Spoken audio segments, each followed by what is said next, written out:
Baik, itu tadi paslon nomor urut 1 sudah menanggapi jawaban dari paslon nomor urut 2. Saatnya kita berikan kesempatan untuk paslon nomor urut 1, calon gubernur, untuk menjawab pertanyaan dengan subtema yang sama. Kami undang kepada Bapak Sofyan Syaf untuk mengambil pertanyaan di fishbowl. Mohon disebutkan huruf apa dan diperlihatkan ke kamera. B. Huruf B. Baik, silakan diletakkan bolanya ke dalam kotak, Pak, dan kembali ke tempat duduk Anda. Masih disegel ya, Bapak Ibu. Amplop masih disegel dan terjamin kerahasiaannya. Bagi pasangan calon mohon disimak pertanyaannya karena pertanyaan tidak akan diulangi lagi. Bagi calon gubernur nomor urut 1. Berdasarkan data BPS tahun 2023, Gen Z, generasi Z berjumlah 4.081.640 atau sebesar 33,16% dari keseluruhan penduduk Provinsi Banten.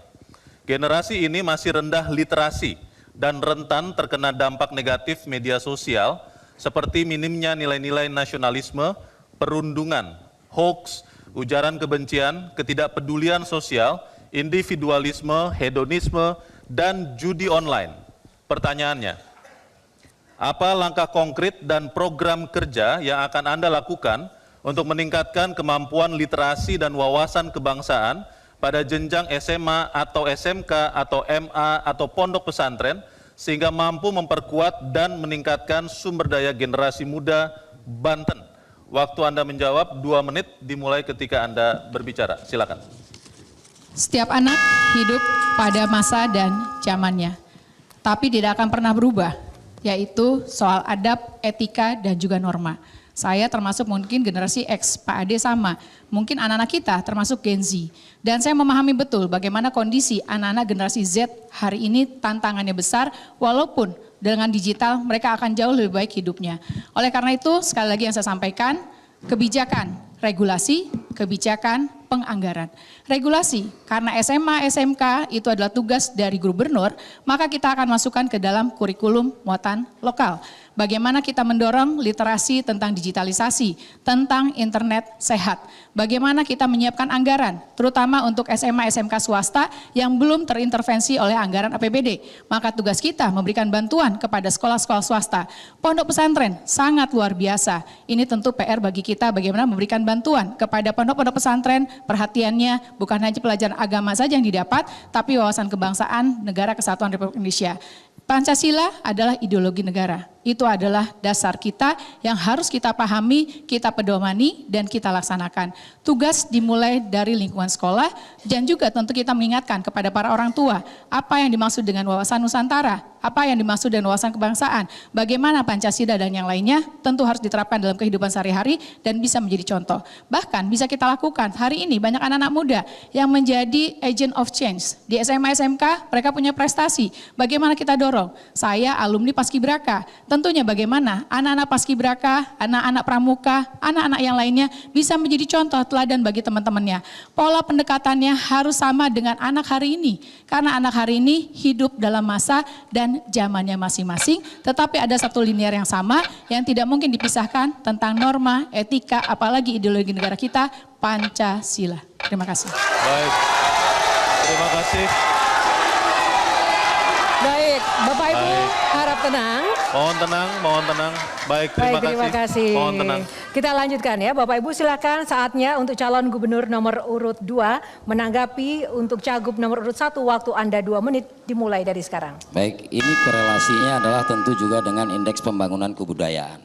Provinsi Banten yang terkenal dengan budayanya, yang terkenal dengan keimanan dan takwanya, harus kita tingkatkan bagaimana iman dan takwa ini bisa berkelanjutan sesuai dengan pengamalan Pancasila.